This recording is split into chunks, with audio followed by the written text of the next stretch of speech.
Hello दोस्तों, स्वागत है आप सभी का एक बार फिर से आपके अपने इस YouTube channel LCC solution hub में। यहाँ हम पढ़ते हैं कक्षा 9वीं 10वीं 11वीं 12वीं के लिए फिजिक्स, केमिस्ट्री और मैथ। दोस्तों आज से हम स्टार्ट करने वाले हैं क्लास 11th के केमिस्ट्री को, जहाँ हमारा पहला चैप्टर होगा रसायन विज्ञान की मूलभूत अवधारणाएँ।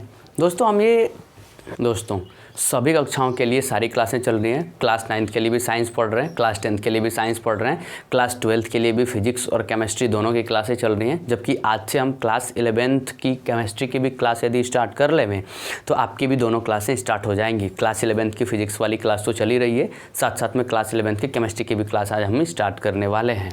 तो यहाँ हम देखेंगे कि रसायन विज्ञान, आपका देखो चैप्टर का नाम है रसायन विज्ञान की कुछ मूलभूत अवधारणाएं। मूलभूत बेसिक सी जानकारी आपको क्लास 11th के इस पहले चैप्टर के केमिस्ट्री के पहले चैप्टर में दी जाती है, जहाँ हम समझते हैं कि रसायन विज्ञान क्या है, रसायन विज्ञान के अंतर्गत किस चीज़ का अध्ययन करना है।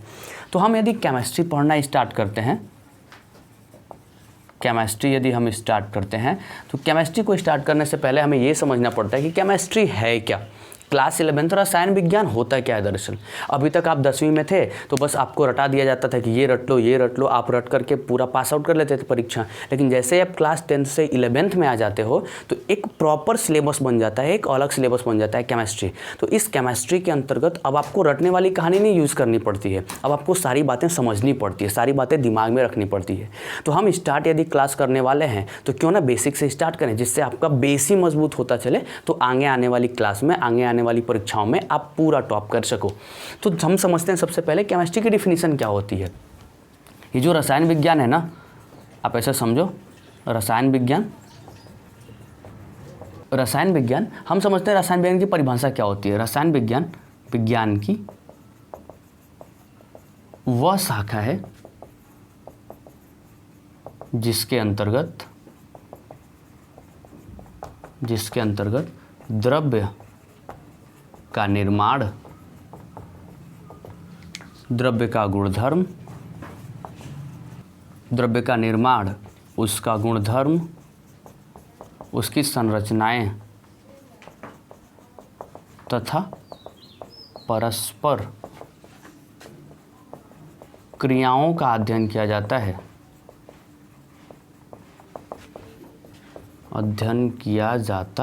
है। आप यहाँ से देखो कि रसायन विज्ञान की परिभाषा क्या है। रसायन विज्ञान की एक ब्रांच है, शाखा है, जिसके अंतर्गत हमें केवल एक चीज़ पढ़ना है। वो चीज़ क्या है आपकी? द्रव्य है। द्रव्य का निर्माण अर्थात कोई भी पदार्थ बना कैसे है। आपको पता होगा पदार्थ क्या है, यदि पता है तो कमेंट करके फटाफट बताओ कि पदार्थ क्या होता है। द्रव्य का निर्माण पढ़ना है, उसका गुणधर्म, क्या क्या गुण होते हैं, द्रव्य की संरचना अर्थात पदार्थ की प्रॉपर कणों की संरचना, स्ट्रक्चर कैसी होती है, और वो द्रव्य आपस में क्रिया क्या करते हैं, इन सब का अध्ययन हमें इस केमिस्ट्री के अंतर्गत करना है। इस पहले चैप्टर इस पूरे केमिस्ट्री में करते रहना है। तो ये जो पूरा ब्रह्मांड, यहाँ एक स्ट्रक्चर, एक डायग्राम देखते हैं जिससे आपको सारी बातें समझ में आती चलेंगी। ये जो पूरा ब्रह्मांड है, यह पूरा ब्रह्मांड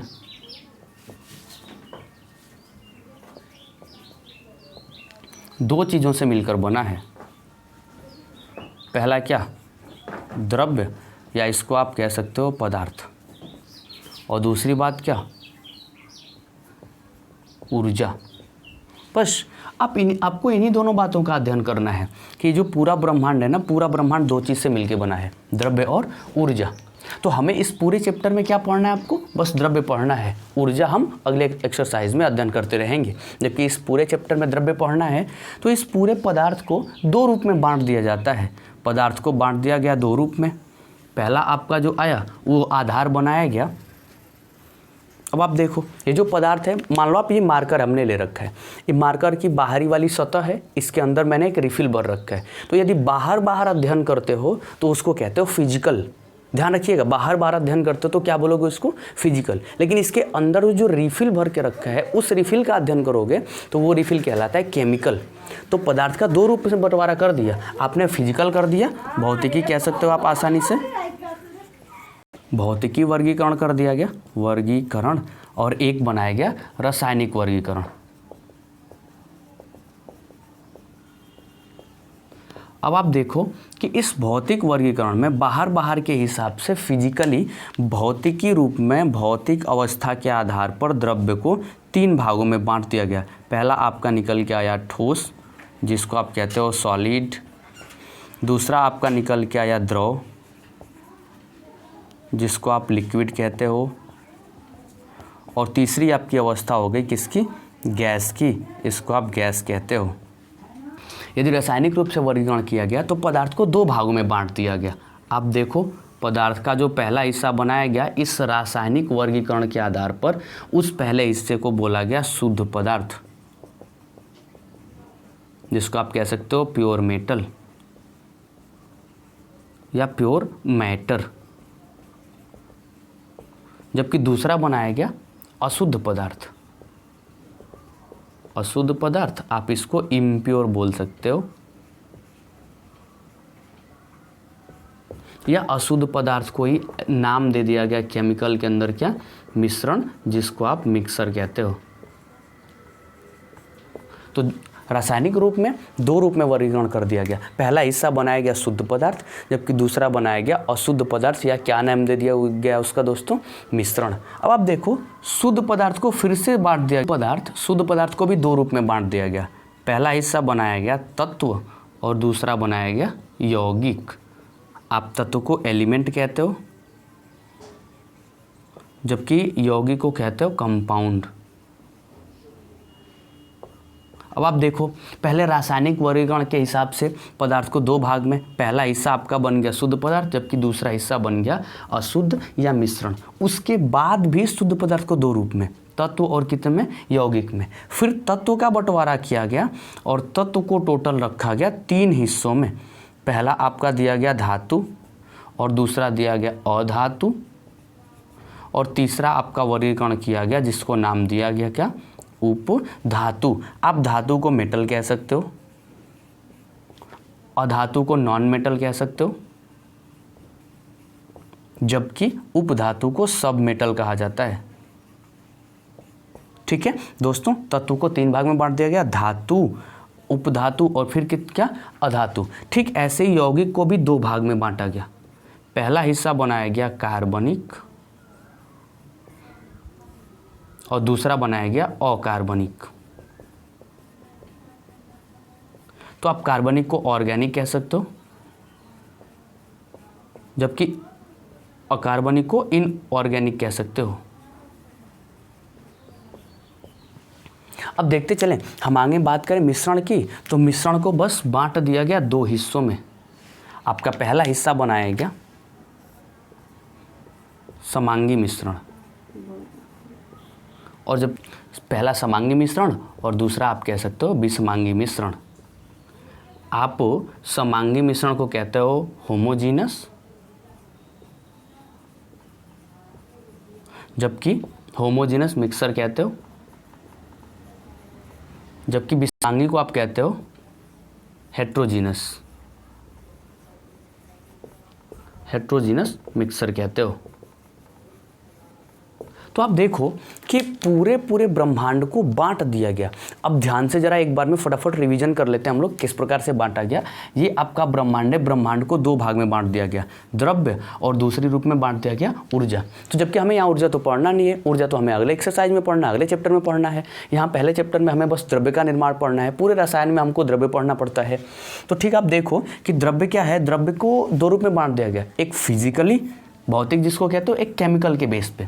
तो यदि फिजिकल रूप में बांटा गया तो 3 हिस्से बनाए गए, सॉलिड, लिक्विड एंड गैस। की केमिकली वर्गीकरण किया जाए, केमिकली क्लासिफिकेशन किया जाए तो 2 रूप में, पहला बन गया शुद्ध पदार्थ और दूसरा बन गया अशुद्ध पदार्थ, या किसको बोल सकते हो? इसको मिश्रण। शुद्ध पदार्थ को पुनः बांट दिया गया 2 रूप में, पहला तत्व और दूसरा क्या बांट दिया गया? यौगिक। और एक बार फिर से तत्व का अध्ययन करने के बाद इसको 3 हिस्सों में बांटा गया, पहला बोला गया धातु, दूसरा बोला गया उपधातु और तीसरा बोला गया अधातु। तो याद रखिए शुद्ध पदार्थ 2 रूप में, शुद्ध पदार्थ का पहला हिस्सा तत्व और दूसरा यौगिक, जबकि तत्व होते हैं कुल 3 प्रकार के, धातु, अधातु और उपधातु। जबकि यौगिक को बांटा गया दो हिस्सों में, पहला बनाया गया कार्बनिक और दूसरा बनाया गया अकार्बनिक। तो ये रहा शुद्ध पदार्थ का वर्गीकरण, जबकि इधर हमने किया था मिश्रण का वर्गीकरण या अशुद्ध पदार्थ का वर्गीकरण। तो मिश्रण को दो हिस्सों में बांटा गया, पहला हिस्सा बनाया गया समांगी और दूसरा बनाया गया विषमांगी। तो आप स्टार्टिंग से ही अपने नोट्स बनाते चलेंगे, साथ साथ में हमारे साथ चलते रहेंगे, नोट्स भी तैयार करते रहेंगे। इससे आपकी क्लास भी चलती रहेगी, नोट्स भी तैयार होते रहेंगे और आपको पूरी जानकारी भी मिलती रहेगी। आप इसका स्क्रीनशॉट लीजिए। फिर हम क्या करते हैं, इस पूरे के पूरे ब्रह्मांड का जितना भी वर्गीकरण किया है सबके एक एक टॉपिक का पूरा अच्छे से एक्सप्लेनेशन करते करते चलने वाले हैं दोस्तों। आप इसका स्क्रीनशॉट लीजिए, हम आगे क्लास कंटिन्यू करते हैं।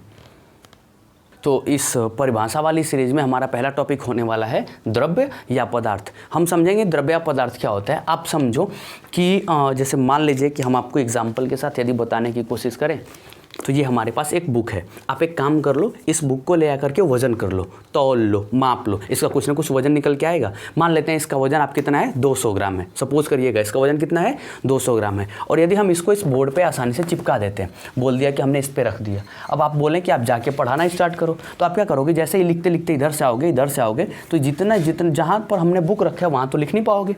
क्यों नहीं लिख पाओगे, क्योंकि इस बुक ने इस बोर्ड पे अपना क्या कर लिया, जगह घेर लिया। तो दो बातें हो गई, इस बुक ने स्थान घेर लिया और इस बुक का अपना कुछ भार है। दो बातें याद रखिएगा, इस बुक का अपना कुछ भार है और इस बुक ने स्थान घेर रखा है।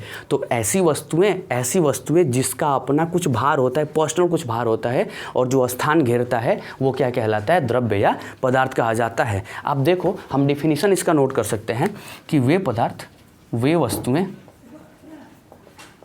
वे वस्तुएं जिनका अपना कुछ भार होता है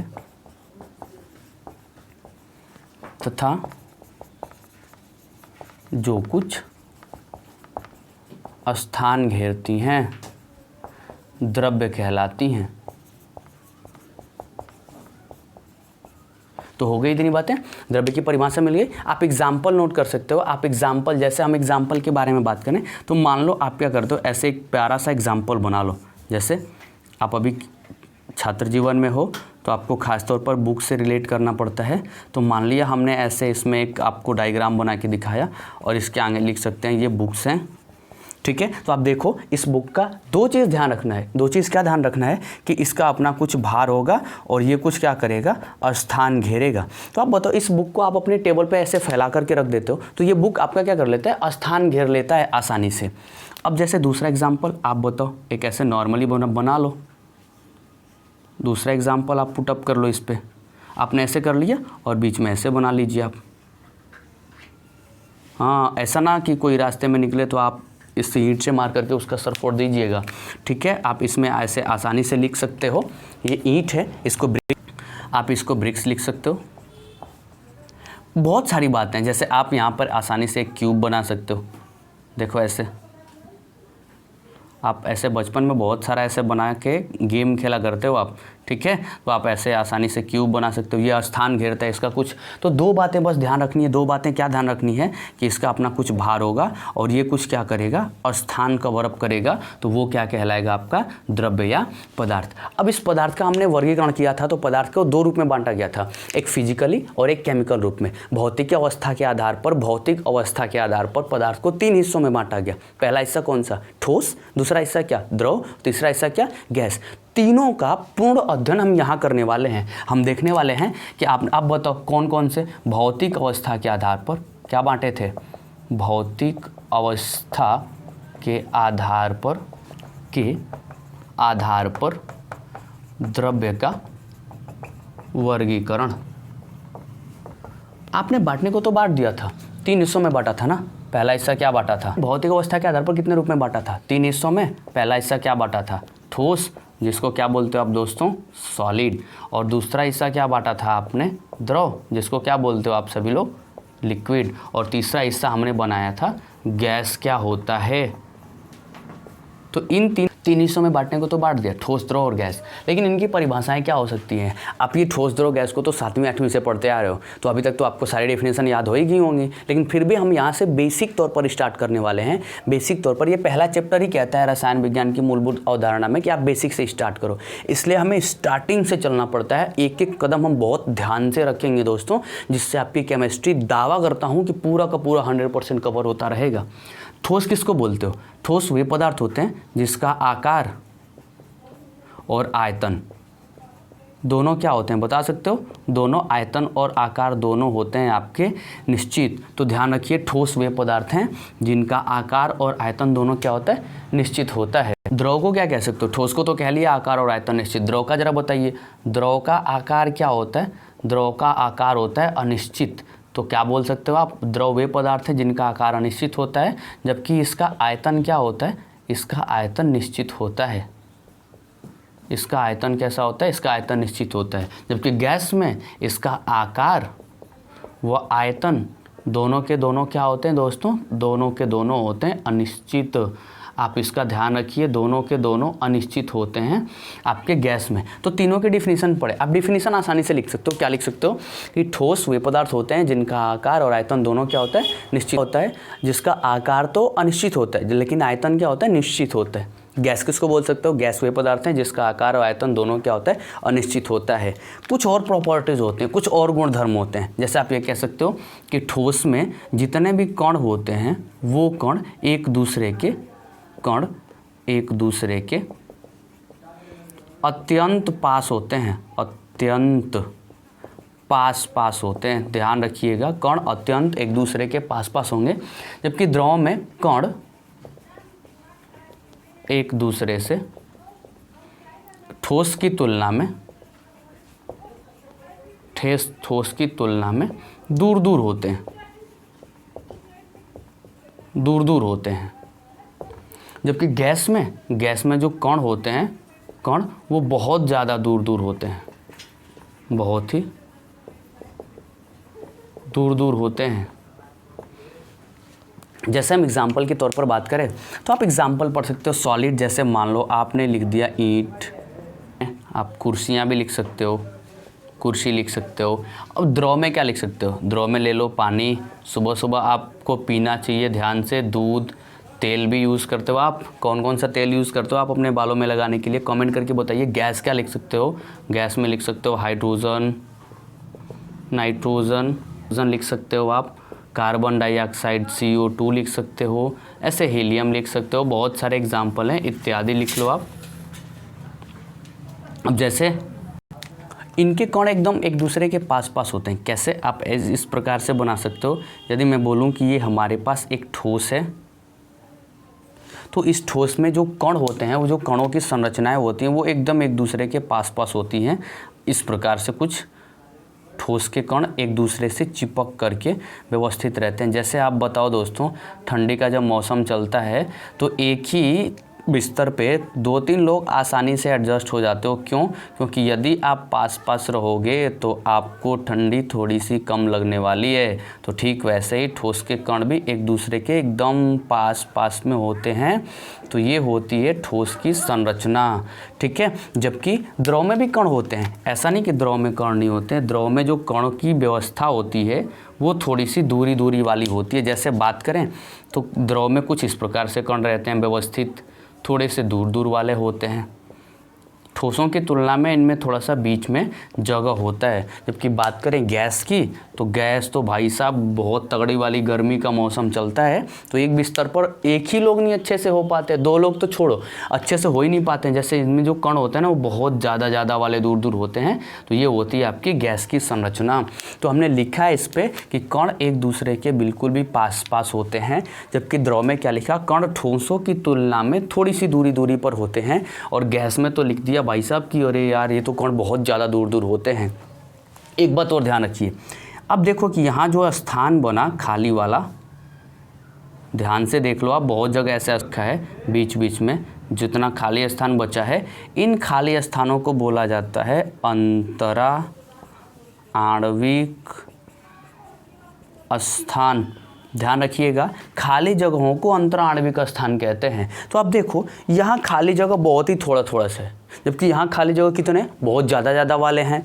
तो इनमें अंतराण्विक स्थान, इनमें अंतराण्विक स्थान। अब आप खुद ही बताओ किन में फ्री स्पेस ज़्यादा है। ठोस में आप ऐसे लिख सकते हो, ये आपका सॉलिड है, ये आपका लिक्विड है,